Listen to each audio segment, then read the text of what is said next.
It's time for the Brew and Shavers Sports Podcast. Coming at you every week to talk all the things that make us love sports. The games, the rivalries, and of course, the personalities. The March. I almost said the March Madness. I'm going to go to the Walmart. I like indefinite articles, okay? Can we just start over? Absolutely. Hey, everybody. Welcome back to the Brew and Shavers Sports Podcast, where we are recognizing the fact that as of this recording, there are only 48 days left until Christmas. Did you know that, Darren? I did not, and I feel like I should stop this recording immediately and start shopping on Amazon. I think that's... I already feel behind now. But be very careful, my friend, because the holiday police are out. The people that, tell you when you can celebrate which holiday, right, yeah. when you can start decorating, and everyone has an opinion and they make their opinion known. It's just kind of like how we talk about the officiating after games. That's right. We talk about other coaches, plays, all the stuff that we're going to basically do in this episode. I think to protest the holiday police, my family, we're going to decorate our house tomorrow for 4th of July and leave it through the end of the year. I think that's what we're going to do to protest. So. And Darren, that doesn't bother me one bit because it's your house. If you want to decorate for July 4th in December or November or October, go for it. That's right. Just like it doesn't bother me that you've had snowmen up since at least, October 15th, right? Is that right? No. We wait till the day after Halloween. Oh, okay. So November 1, that's when you hit it running. Yep. There's nothing wrong with that. That's kind of how we do things in our house. Everybody's a little different. That's fine. Well, let's get right into it with not really the theme of Halloween, but some more scary news out of Michigan, believe it or not. Can you believe this? I'm stunned. They do things so clear and clean there. It's really surprising. What's going on now? Wolverine fans are digging their heels in, though. I mean, they're threatening, the school's threatening legal action if there's punishment toward the team, the program, Coach Harbaugh.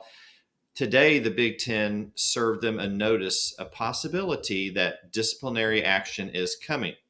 Now, that's going to be somewhat limited, Darren. The Big Ten commissioner does not have the power to levy certain punishments as the NCAA does. Right. So we may be looking at most a 2-game suspension for Jim Harbaugh, maybe a fine of around $10,000. Which one of their boosters probably has it in their pocket right now. So we'll be monitoring this. Michigan has already come out with a statement saying that they're gonna exercise every legal option and fight this. So this could get nasty, and the NCAA still is not yet involved. They're going to be behind all of this, and we'll see how it all plays out. Well, going to another part of the country, the great state of Texas, news came out that starting quarterback Quinn Ewers is now day-to-day with the possibility of playing this Saturday against TCU. And you know what? Good for him. You hate, he had injuries last year. He's had injury problems this year. Hopefully this is at a point in the season where it whatever it is won't be nagging. He'll be healthy, and he'll be able to in a healthy way, being the competitor that we expect and have seen of him, be able to complete the season. Hopefully so. I hope so. He sure had a great start to the season until this injury. Hopefully he can bounce back from that. Yeah. In unfootball related news, college basketball is back. Yes, it is. And for those of us who are LSU fans who are still kind of smarting over Saturday's result in football, we're excited about the women's basketball team coming back. That's right. And for those of us that are Vanderbilt fans that are smarting over the entire season, we're excited about any basketball coming back. It's just, as long as it's not football. I think the fall baseball game was close to a sellout at Vanderbilt. People just want anything but football. So,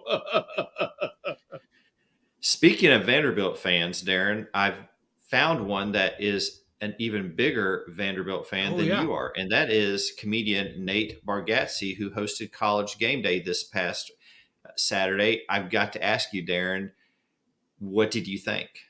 Well, number one, I give him props. You know that the only reason that the entire game day crew picked the Vanderbilt Auburn game was because Nate Bargatze was there. So you know that was the case. Number two, let me make sure I can get it in here right. I give him props for getting the VU in there at the very end. That was absolutely Nice. awesome. Very nice. I appreciate him being such a fan that he picked Vanderbilt to beat Auburn and win out. But I don't. That might have been overzealous a little bit there. I wish he maybe would have rethought that. But to me, I've known about Nate Bargatze for a long time because he was a Vanderbilt fan. But people are starting to really. I mean, he's selling out arenas now, hosting SNL, guest picker on game day. People are really starting to learn about Nate Bargatze, and I am super excited about that because he is beyond funny. His stand-up is great. His weekly podcast is great. And it truly is the thing I love most about him is it's something, whether it be his stand-up, whether it be his podcast, anything he does, you can listen to it when you're driving down the road in your car, and it doesn't matter if you're in the car with your grandchildren or your grandmother. Nobody's going to be embarrassed. Nobody's going to be. He's just good, clean fun, and I absolutely love it. And it's super exciting, even more exciting because he's a Vanderbilt fan that he's taking off the way he is right now. It's really exciting. I heard you say you've known of him for a long time because he's a Vanderbilt fan. You guys must have a very small, close-knit community. Well, when somebody outside of the Nashville area as a local sportscaster is a Vanderbilt fan and has some fame, it gets some attention in Vanderbilt world. The Vanderbilt two claims to fame are famous people that like them are Nate Bargatze and I think it's the guy's name Willie. Oh man, I think it's Willie Geist that hosts like the Sunday Today Show on NBC. He's a big Vanderbilt fan and a Vanderbilt alumni. So that's we latch onto that quick. We don't get much of that. I typically on Saturdays watch SEC Nation, Mm-hmm. and I switch over to game day to watch the picks. And Yep. so when I listen to Nate Bargatze, I was thinking about you the whole time, Darren. It was very exciting because it may honestly be the only time ever somebody that has a Vanderbilt representation is the guest picker on game day. So it was an exciting moment for sure. Let's take a look at the AP Top 25 for this week. Georgia remains at number 1, Texas at number 7, Alabama at number 8, Ole Miss at number 10. Tennessee at 14 after a big win over Connecticut. Which we learned nothing about them. Exactly. The Missouri Tigers, who had a very respectable showing in Athens, are holding at 16. Oklahoma, coming off of the loss in Bedlam, is at 17. And LSU, coming off the loss to Alabama, is at number 18. Those are your SEC top 25 teams for week 10. Now, let's talk about some of our takeaways from last weekend, Darren. What's the first one that stuck out in your mind? Well, I have to talk about KJ Jefferson. The difference, what a difference a week makes. He has suffered.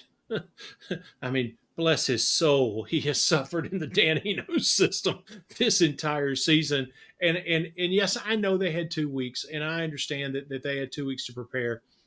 But even with 2 weeks to prepare, you don't get the kind of change and difference that you saw doesn't just happen in 2 weeks. It also has to do with the changes that have been made.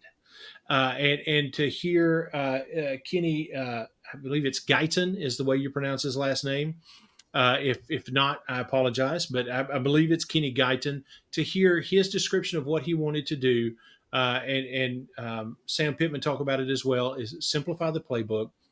Get rid of a lot of the fluff stuff, and let's focus on what our guys do well. And they obviously focused on what KJ Jefferson did well. It was obviously incredible to have Rocket Sanders back and focused on what he did well because he had an incredible game. But the numbers to me that really tell the difference in having a system that wants to accentuate the talents of your stars versus not having that is very, very simple. KJ Jefferson threw one more pass, through the exact same amount of passes this week against Mississippi State or against Florida as he did last week against Mississippi State. He only had one more completion this week against Florida than he did against Mississippi State. The difference, though, 255 yards this week versus 97 yards last week. The difference is the system was set up to do what he is talented at doing. And the difference is that is more than double, almost triple the amount of yards, and setting up the system to allow him to also create lanes to be able to run and do what he does. Again, 92 yards versus 38 yards on one more carry. So he only carried the ball one more time. He only rushed one more time this week than last week and had over double the amount of rushing yards. System makes a dramatic difference. When you've got somebody that wants to say, what can you do well? Let's make this work. It makes all the difference in the world. And we saw that with KJ Jefferson this week. What a dramatic difference just 2 weeks of change makes. What's your second takeaway? Night and day. That's a great one, Darren. My first one is I want to give a shout out to Cody Schrader from Missouri, who was at one point leading the SEC in rushing, going into Athens, Georgia, in a game where Brady Cook really did not have outstanding numbers if you look at the stat sheet. Mm-hmm. But Cody Schrader ran 22 times for 112 yards and 1 touchdown. This Division II, once upon a time player who came to Missouri and walked on. I love the story that's continuing. He showed up again in their biggest game so far this year and played outstanding against an always very tough Georgia defense, which you know you're going to get from Kirby Smart. So shout out to Cody Schrader, who is thriving in the empire of Eli Drinkwitz. Absolutely. That's a great take. How about your second one? My second one, I want to talk just strictly about coaching changes. Now, I'm specifically targeting A&M and Arkansas fans here. But I want to talk about the year, just very briefly, the year Jimbo was hired. There were 21 FBS coaching changes made that year. Of those 21 coaches that were hired that year, want to take a guess at how many are still coaching at the school they were hired for? The answer is 2. Jimbo and Chip Kelly. Jimbo is averaging 7 wins a season. Chip Kelly is averaging 5 wins a season, but they are both still there. To me, one of the other interesting things, if you look at a couple of the coaches that were fired pretty quickly, or relatively quickly, that have the same record basically as Jimbo, but they're already gone. That same year, Joe Moorhead was hired at Mississippi State. During his 2 years, he averaged 7 wins a year, was fired after his second year. Dan Mullen was hired the same year at Florida, coached there for 4 years, averaged 8 wins a year, but was still fired after his 4th year. Yet Jimbo is still in place with 7 wins, averaging 7 wins a year. So I find that interesting that coaches that were winning as much or more than he was on an average per year are already gone. Yet Jimbo is still there, winning on average 7 games a year. But the cautionary tale for Arkansas fans that are still running around screaming that Sam Pittman might not be the guy for the job, in 2018, there were 21 coaching changes made that were given high grades by places like Athlon Sports and CBS Sports. Can I read you a couple of those names? Chad Morris at Arkansas. Great hire. No. How about Herm Edwards at Arizona State? That was heralded as a great hire. Dan Mullen at Florida. We've already talked about that. Scott Frost at Nebraska was a hire that same year. So, in a cautionary tale that the grass may not always be greener, Arkansas fans, let's let the season play out, see what happens. it may not be the change or you might not need the change that you think you do. And to Texas A&M fans, I see your beef when anybody else that was hired that same year that basically has done the same kind of job Jimbo did has already been fired. So two pretty interesting sides of the coin found within the same stats. So it's a whole lot about coaching hires, but with what A&M and Arkansas are going through, felt like it was pretty interesting. No doubt. Fascinating. Thank you for that research. So what's your second takeaway, Ben? Well, let me take a deep breath here because I've got a lot to say on this third takeaway. Deal. I'd like us to go back to the LSU Alabama game Saturday night. I'll preface my comments by saying Nick Saban is the GOAT. Alabama deserved to win the game. Alabama played better than LSU. But there was a moment where the game completely changed. And I know this is a hot button issue because there's so many different opinions on exactly what happened.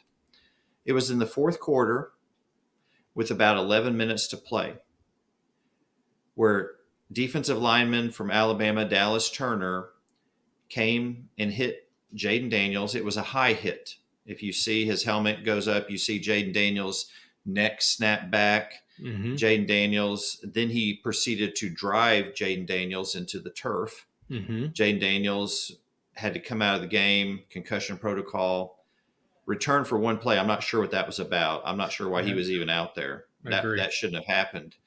But somebody thought better of it and got him out of the game. Right. So he could get the appropriate medical attention. It was like the air just let out of everything. We were experiencing this tremendous game between quarterbacks that were playing at a high level. Jalen Milroe, running the ball, LSU couldn't stop him. Yep. Jayden Daniels, on the other hand, their statistics were very similar for the game, although Milroe did not throw a single touchdown pass. He ran for all the scores. Jayden Daniels was responsible for 382 yards of total offense at the point where he was injured. Now, you want players to play hard and you want them to play tough. And we recognize that football is a violent sport. Mm-hmm. But I have some questions about the hit that Dallas Turner made on Jayden Daniels. Now, Nick Saban came out today and said he thought it was a good hit. And others have backed that up. Paul Feinbaum was one of them. I don't know how you can call that a good hit when you look at the video over and over and over. I understand Coach Saban's going to defend his players. Right. Absolutely. However, I will not call it a dirty hit because dirty hit implies malice. You're judging Mm-hmm. intent. And I don't know what the intent was of Dallas Turner other than to make a play. Regardless, let's say he was just coming in to make a hard tackle, hit the quarterback. It was an illegal hit. Mm-hmm. Why targeting was not called is a puzzle to me. I don't understand that. I know that Brian Kelly said today they have submitted it to the league office because you want your quarterback to be protected. Now, I like hard hits as much as anybody. I love the Steelers teams of the 70s, and you look at Jack Lambert, Mean Joe Green, but the game is different now, and there are different rules in play. And so what I saw in that moment was an illegal hit, and I hated it because when you play a team, you want to beat that team at full strength. You don't want their best player to be injured. I heard someone today say it wouldn't have made a difference. I beg to differ. Jayden Daniels led a touchdown drive with a little over a minute left on the clock. Mm-hmm. At that point, look at the scoring in that game. In the first quarter, Alabama scored 14, LSU scored 7. In the second quarter, LSU scored 14, Alabama scored 7. In the third quarter, Alabama scored 14, LSU scored 7. Do we see a pattern here? Exactly.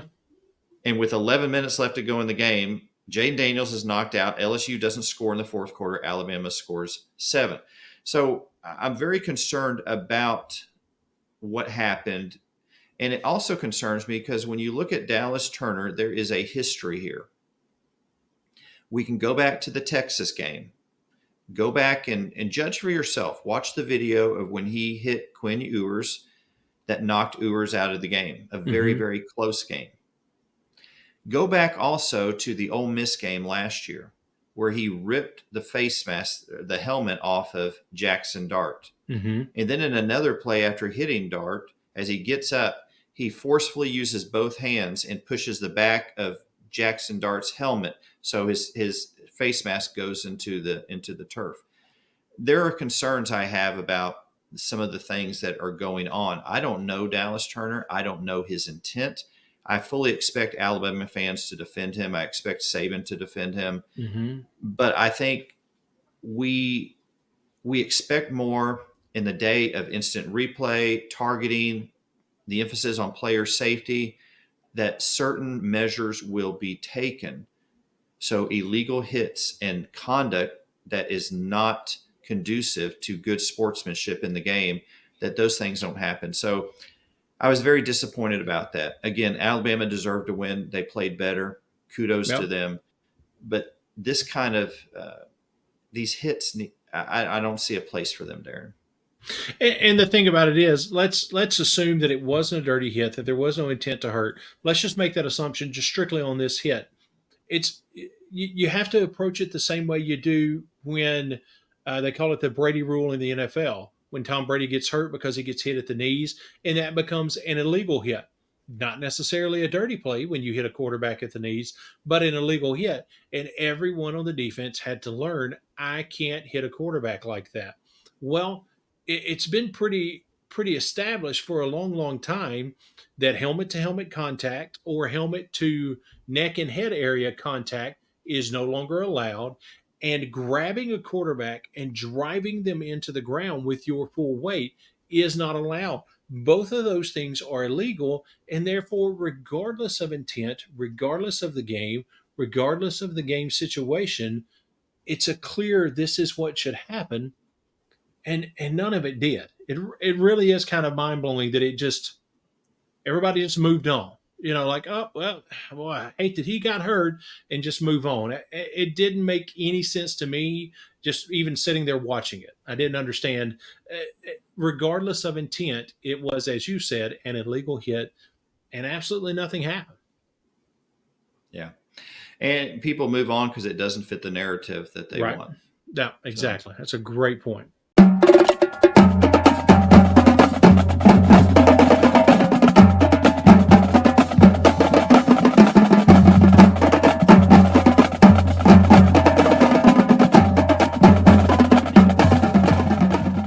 Got a special treat today. We are starting a new segment here on the Brew and Shaver Sports Podcast where we are bringing in Doug the Buckeye. He's a Big Ten apologist, a huge Ohio State fan, and we're going to have him on weekly. His segment will actually start airing on Wednesdays starting next week, but today we're including him in this episode because he's going to tell us why we should respect the Big Ten more, which you and I, Darren, we struggled to do that at all. I tried to keep a straight face.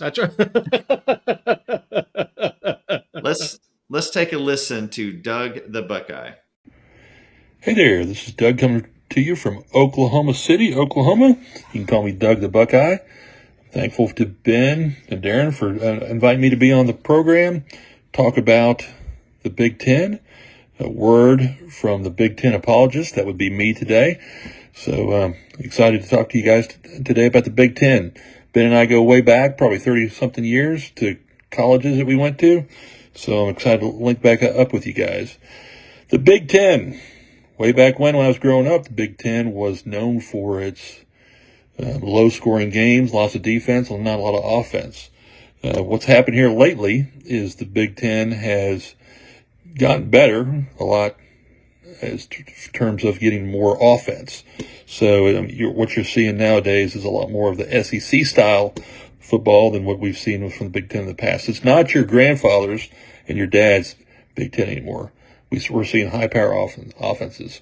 So it's good to see Michigan and Ohio State in the rankings. Ohio State jumped to number 1, put a target on their back, and that makes it a little bit more challenging for every game. But something I want to point out as far as the Big Ten being deserving of having 2 teams in the playoff conference or playoff series is there are 9 teams with over 900 wins, and 4 of those teams are Big Ten. You got Michigan, Ohio State, Penn State, and Nebraska. The Big Ten is consistently has 1 to 3, sometimes even 4 teams that are consistently ranked in the top 10. You see that a little bit with SEC, but the Big Ten always has 1 to 4 teams. Right now, we've got 3 teams in the top 10, same as SEC, but our teams are 26-1. SEC is like 25 and 2. So we're a little bit stronger than the SEC. We should not be giving. I think the Big Ten should have a chance, even in the big game, the Ohio State-Michigan game. That's one of the biggest rivalries in all of college football, one of the biggest rivalries in all of sports, and it would do a disservice to put the loser of that game out of playoff contention, out of playoff conversation, because ultimately what we need in these championship games and these championship playoffs are the teams that are the best team in the country.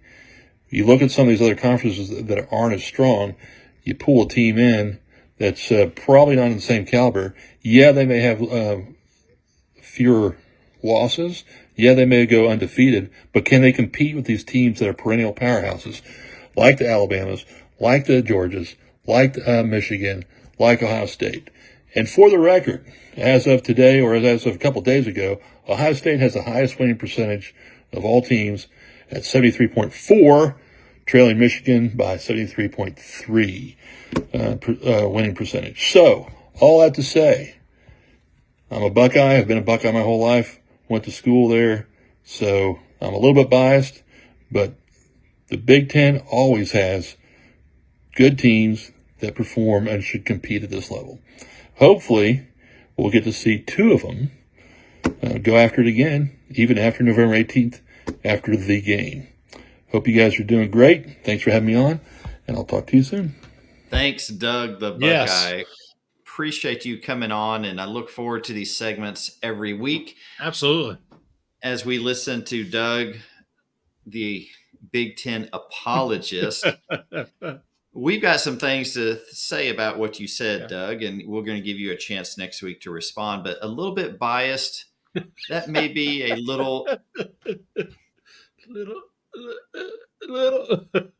Not sure how accurate that is, Doug. So, Darren, some things that stuck out to me. High-powered offense. Doug, are you watching Iowa? Purdue? Indiana?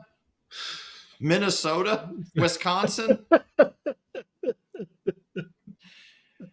I think he meant Stronger than high-powered go ahead. special teams, I think is what he meant. Stronger than the SEC. Doug, that missed field goal against Georgia last year is still hurting, isn't it? Exactly. That one's going to sting. He's going to feel that one. I'm sure we'll hear about that next week. I'm sure. And how about the preemptive strike saying that the loser of the Ohio State-Michigan game should not be eliminated from playoff contention? What do you think, Darren? That sounds very, very similar to the years that when the SEC championship comes down to an LSU Alabama or a Georgia Alabama, or that the same thing is could be said. So it sounds very, very similar. But I also would say, don't know that you have as strong of an argument as a Big Ten apologist you might think it is. Is that a fair? Because I just don't. the winner of that game is clearly the dominant force in the conference.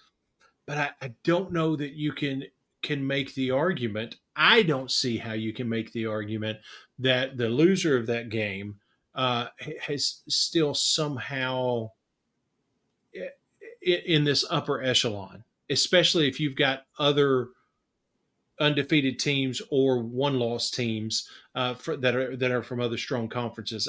I don't think I don't see how you can make that argument, honestly. Yeah. Yeah. Of course, the winning percentages, of course, Ohio State has a rich history tradition, as does Michigan. And you could argue Penn State to a lesser degree. Mm-hmm, mm-hmm. But really, what it comes down to is who you have playing for the national championship. When's the last time a Big Ten team won the national championship? Those are the Exactly. questions, and that's where the SEC has remained dominant in a conference where they basically beat each other up throughout the season. Mm-hmm. You'll have a team or two emerge, and that's where they've been dominating in those national championship games. Just ask TCU from last year. That's right. So thank you for coming on Yes, and doing absolutely. that. I love the statistics, and I can't wait to hear what you have to say about what we just said about your video. Absolutely.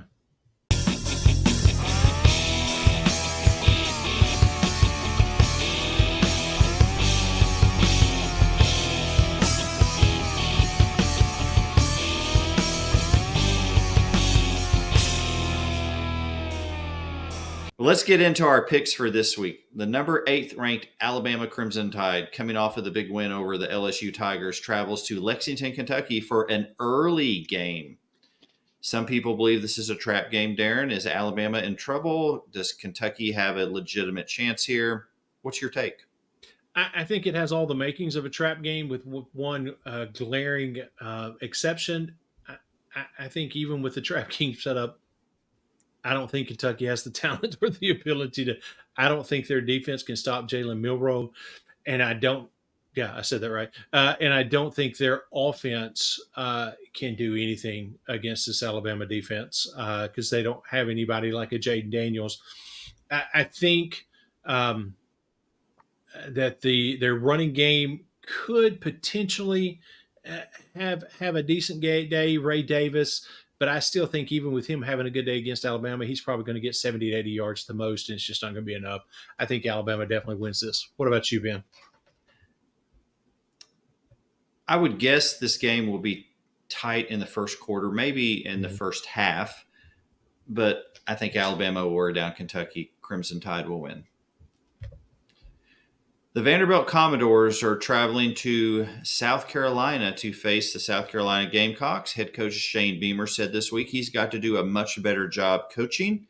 Is he going to do that in this game? The South Carolina win. Well, I think, honestly, Vanderbilt gets off the bus in Columbia, and I don't think South Carolina has to field a team. Vanderbilt can't win in Columbia. I admire Nate Bargatze's resolve and zeal to say we're going to win out, but I'm just not there. It would be a miracle of all miracles, even with as bad as this South Carolina team is. I mean, Vanderbilt lost to South Carolina in Columbia the year that they had won, if any games, maybe one, maybe two, and Steve Spurrier was run out of town before the season was over with. They were the game after Steve Spurrier stepped down and still couldn't beat South Carolina in Columbia. It just doesn't happen. South Carolina wins. How about you, Ben? I can hear Clark Lee channeling his inner Dabo saying, "You are part of the problem." He might not be wrong, but anyway. I agree. I think South Carolina wins. The 14th ranked Tennessee Volunteers are traveling up to Missouri to face the 16th ranked Missouri Tigers, coming off a hard fought loss against Georgia. Brady Cook, Luther Burden, Cody Schrader, they are all playing at a high level. Is that going to be enough to knock off Tennessee? What do you think, Darren? I think the offenses are going to be very similar in their stats for the day. I think Missouri will have a strong running attack. will take the top off the defense when needed.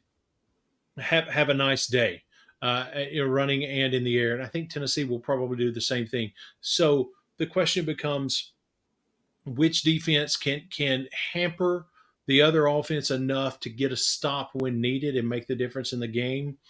And I'm going to trust Missouri to affect Joe Milton before I trust Tennessee to affect Brady Cook. So I'm calling the upset in this one. I think Missouri, because it is in Missouri, I think I would flip it truthfully if it were in Knoxville and Missouri had to go to Neyland. But because it's in Missouri, I'm going to call the upset on this one. I think Missouri wins this game. How about you, Ben? My sentiments exactly. If this game is played in Knoxville, I'm choosing Tennessee. Because it's at Missouri, I'm going to go with the Tigers here. Missouri wins. Excellent. The Auburn Tigers, looking to become bowl eligible in Hugh Freeze's first season, travel to Fayetteville to face the suddenly wide awake, reawakened Arkansas Razorbacks. As you mentioned, KJ Jefferson, Rocket Sanders, they were cooking Saturday. Yep. It seems that things are trending in an upward direction, but Hugh Freeze may have something to say about this. An intriguing matchup on paper, Darren. Who do you like in this one?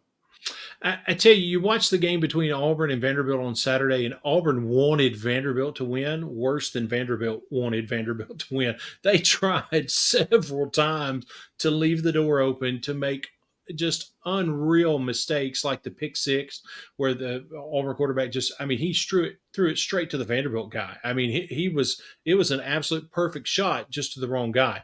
And they did things like that throughout the game. And Vanderbilt just didn't have enough talent or scheme, truthfully, to be able to capitalize on that. And I think this new Arkansas that we're seeing absolutely can. I think it will be a close game at times, but Auburn will eliminate the mistakes that, Arkansas will eliminate the mistakes that Auburn can't, and this is an Arkansas win. How about you, Ben? Let's go, Arkansas. Come on. Razorbacks all the way. Come on, do it with me. Let's call those hogs. Woo! Oh, we messed it up. But I'm going with the Razorbacks as well. Nice. The West Virginia Mountaineers, suddenly hot. Boy, they just demolished BYU last weekend. Traveling to Norman to face OU, coming off of that Bedlam loss to Oklahoma State. Did you hear what Oklahoma State, the song they were playing on the loudspeaker at the end of the game? You said, what was it? Was it "We Are Never Ever Getting Back Together"? Oh yeah, the Taylor Swift song, right? Wasn't it? A little salt on the wound there. A little salt on the wound. That is pretty good. This is an intriguing matchup.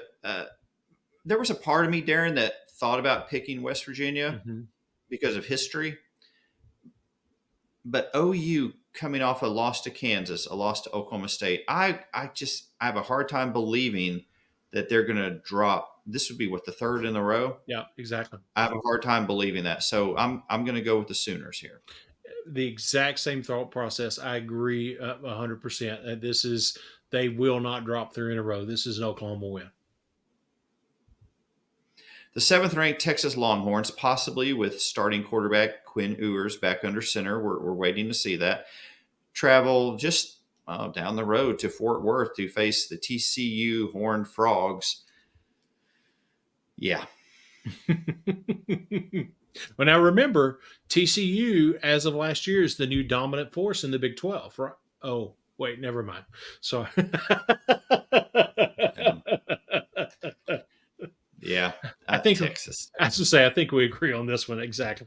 Texas. The 10th-ranked Ole Miss Rebels coming off of a win against Jimbo and A&M, which Lane Kiffin savored immensely. Yes. It's pretty obvious. Travel to Athens to face the number 1 ranked Georgia Bulldogs, where an upstart Kentucky team thought they had a chance and left with a loss. An upstart Missouri Tiger team thought they had a chance, left with a loss. Is it going to be any different for Ole Miss, Darren? I want so bad to buy into what Ole Miss has been doing the last couple of weeks. But like we talked about with the Alabama game, and again, heard it on a podcast, not my original term, my fear in picking Ole Miss to win this game is short and simple. Will Lane Whiffen reappear?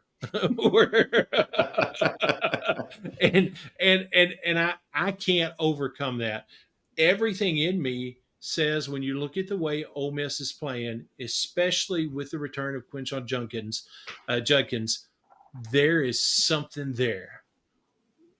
But a lot of people, just like you pointed out, have thought that when they rolled in to play Georgia, with it being in Athens, that just seals the deal. An upset would be incredible to watch, strictly for the drama of it, but it's not this week. I think this is a Georgia win. How about you, Ben? I said I wasn't going to pick against Kirby Smart again.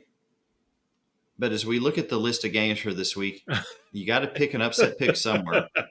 Very true. Ole Miss underperformed against Alabama big time. Yes. Lane Kiffin, it is time to take Ole Miss to the next level. And you're going to have to go into, you didn't do it in Tuscaloosa. Nope. Now you're going to Athens. You're going to have to go into Athens. You're going to have to pull out a win. So, Lane, Coach Kiffin, I'm backing you on this one. All right. Billy Napier let me down. Brian Kelly broke my heart. Please treat me better like them than them. I'm asking you, please. I'm going to go with Ole Miss, and I'm not sure why, but I'm going with them. Hey, you know what? Here's the thing. If you get it wrong, just like we've talked about before, everybody goes, why would you make that pick? But if you get it right, I mean, what a good call to make. It's a good one to call. So I stand on that line way too much. The Florida Gators coming off of a very disappointing loss to Arkansas, the first time that Arkansas has ever won in the swamp. Traveled to Baton Rouge to face 18th ranked LSU, coming off of that heartbreaking loss to Alabama. Jayden Daniels is day-to-day. Looks like he's going to play, but we'll wait and see as the week goes on. Darren, who are you picking? I think I might see it a little bit different and give a little bit more pause to say, okay, is this kind of a wake-up moment for Florida if it were going to be in Gainesville? But the Tigers come rolling back into Baton Rouge with Death Valley behind them against a team that's already taken a severe gut punch in the loss to Arkansas. I don't see how it happens. This, to me, this is going to be a very clear LSU win. It might even get ugly. I don't know that it gets ugly, but I think LSU, especially with Jayden Daniels back, if that is the case, this is going to be a dominant performance by LSU. What about you, Ben? Go Tigers. Well said. Well said. Mississippi State, in the throes of a disappointing season, is traveling to College Station to face Texas A&M, which, again, under Jimbo Fisher, is not meeting expectations this year. Who do you choose in this one? A&M has at least showed that they could score. Mike Wright, for all intents and purposes, from everything we know, is going to be the Mississippi State quarterback again this week. And, man, the guy can run and he can do things with his feet. And all of that's awesome. But you got to be able to throw the football. And he just struggles. And this is an A&M win. How about you? I think A&M wins, and I wouldn't be surprised if they pile it on. It's going to be a game where they can let out all their frustration. Yep. Great point. Great point. Remember to join our weekly sports pick'em, Brew and Shavers pick'em. Go to CBS Sports, College Football Pick'em. Look for Brew and Shavers pick'em. Our password's right there on the screen. Pick'em 1, 2, 3, 4 ! Darren, I believe that takes us to 4 down territory. You're in 4 down territory.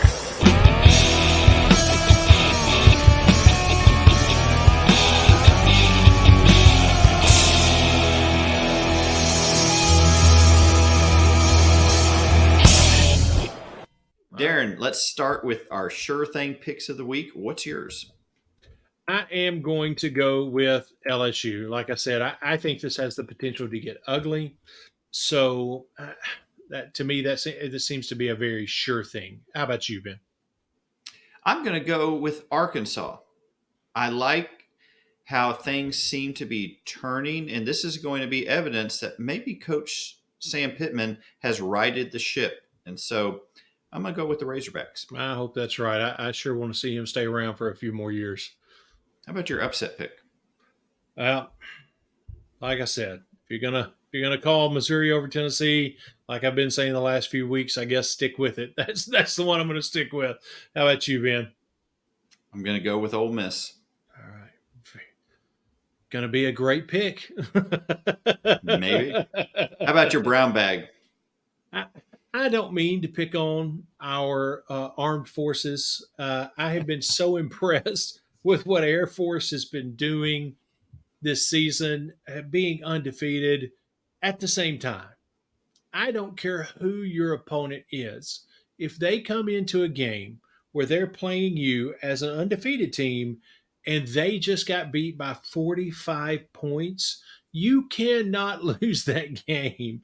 And Army pulled off the upset. Man, good for Army. It was awesome to see, but Air Force, no way, man. That's a brown bag moment. You got to win that game if you come into it undefeated. How about you, Ben? What's your brown bag?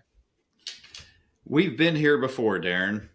And I didn't think we'd be back here this season because Coach Brian Kelly told me the defense was getting better. In fact, he told all of us that. Yes, He'd seen great strides, not great, I don't know what the word, but progress.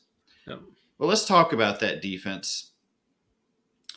In the 3 losses, most recently to Alabama, this defense has given up over 47 points a game. As far as third down conversions, stopping the other team, the other team converts third downs at least 66% of the time. That puts LSU last in the SEC in terms of defense on third downs.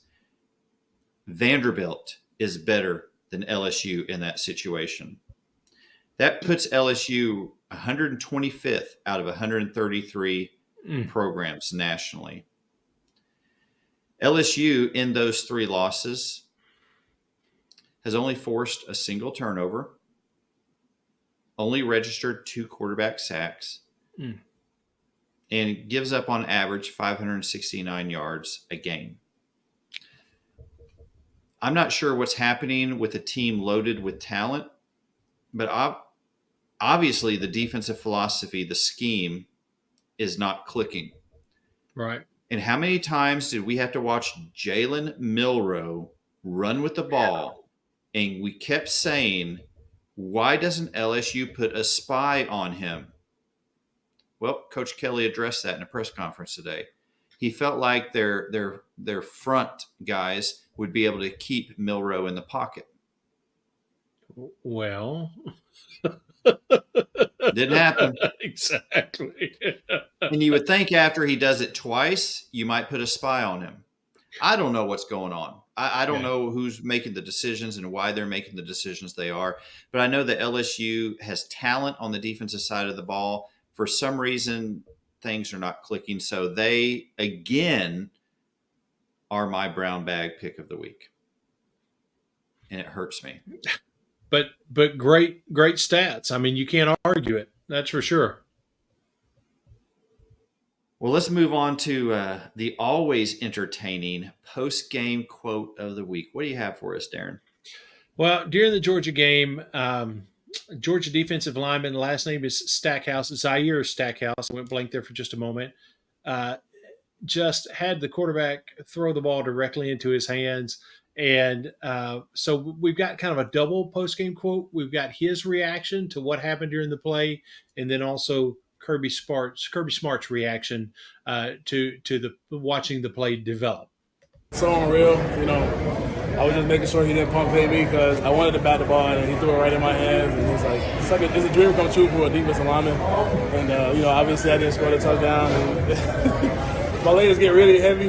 It's exciting for the first couple of seconds, and then when you're on that stride and your body starts saying, I don't think you're going to get it, you might as well just tuck the ball in. Interception to Stackhouse. Man.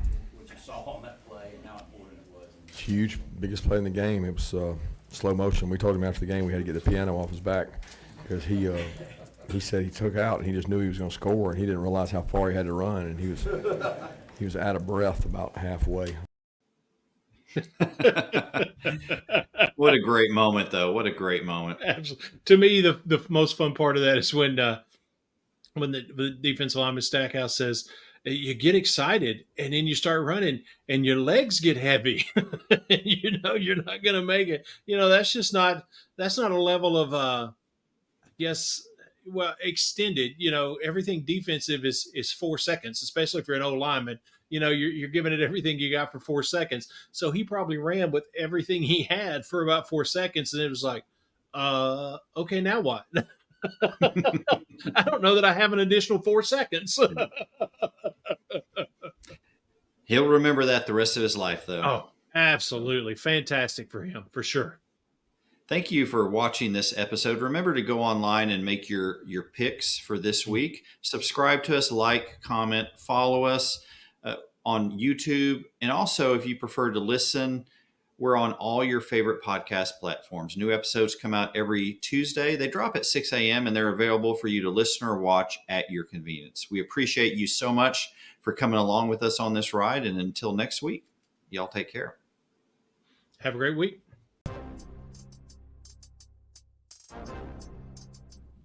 Thank you for making the Brew and Shaver Sports Podcast your go-to sports show. Be sure to subscribe, rate, and review our show if you haven't already. Your feedback is so important. Let us know what you think about this week's show. Send an email to brewandshavers@gmail.com or a text to our text line 318-390-3599. We look forward to hearing from you. Thank you again for listening to the Brew and Shaver Sports Podcast. See you next week.